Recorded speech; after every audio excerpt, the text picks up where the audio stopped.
Do you ever ask yourself, am I really responsible for other people's actions? I do, admittedly. Having been in positions where I was personally responsible for the professional performance of hundreds, even thousands of people, might give me a skewed perspective.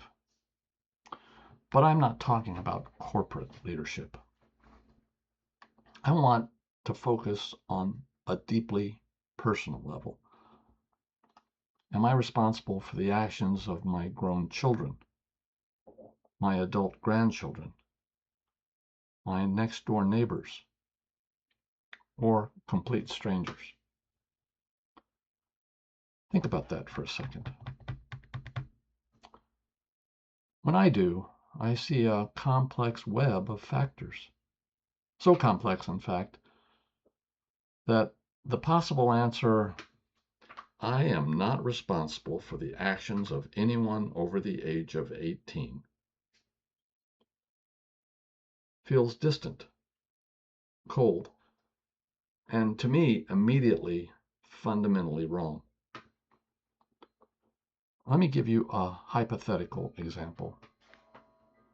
I think a lot of us can relate to this example in our own lives. Years ago, a couple had a capable grandson. The summer after he turned 18, he moved into his first apartment and took a retail job. Within weeks, the credit card offers began filling his mailbox. Armed with his new legal adulthood, he signed up for several cards, treating the credit limits like free money. He began buying things he couldn't afford: high-end electronics, trips with friends, and expensive dinners, convinced he would pay it off over time later. When his parents and grandparents noticed the influx of packages and tried to talk to him about compound interest and budgeting, he shrugged them off. He said to them, I'm paying my own rent, I'm an adult, and how I handle my money is my business. To keep the peace, the family stepped back. A few years later, the minimum payments caught up to him. He was maxed out, his credit score was ruined, and he began taking out predatory payday loans just to cover his rent. The stress was paralyzing. His performance at work slipped, leading to his termination. By age 22, he was forced to break his lease, file for bankruptcy, and move back into his childhood bedroom, emotionally broken and financially handcuffed for the next decade. Back to the original question. Were the parents or grandparents responsible for the grandson's hardships? If your answer is he was an adult, his family and friends carried no responsibility, I understand your point, but I disagree. See, we often confuse our responsibility for an outcome for our responsibility to care. The family could not force the grandson to make better choices. His free will was his own. But his adulthood did not dissolve their duty to try,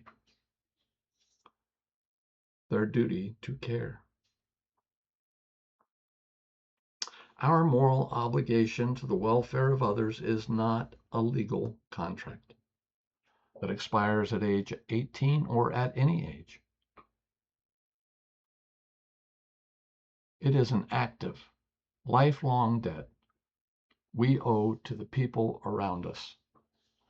I see the claim that legal adulthood absolves or prevents parents or any of us from giving advice as simply an excuse for indifference.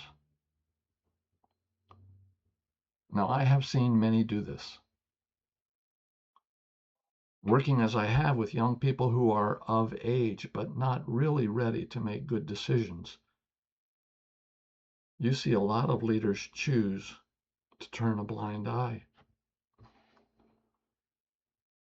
But doing so is like seeing a person walking on a railroad track as a train bears down on them. While you cannot physically tackle them off the tracks if they fight you, you are absolutely required to yell, to wave your arms, and to try to save them. If they ignore you, the tragedy is theirs. But if you stand by silently because they are of age or a stranger, the moral failure of indifference is all yours. As parents, neighbors, friends, bosses, even as strangers, we do not exist as isolated individuals. We exist in a community. To look at the young man in this story and say, that's his business, is to look away by choice. Acknowledging that our responsibility to intervene, to advise, to yell and wave our arms, does not erase the grandson's culpability for his choices. He entirely owns his decisions. But if we stand by silently and watch a train hit someone simply because they are a legal adult or a stranger, we invite a different culpability upon ourselves.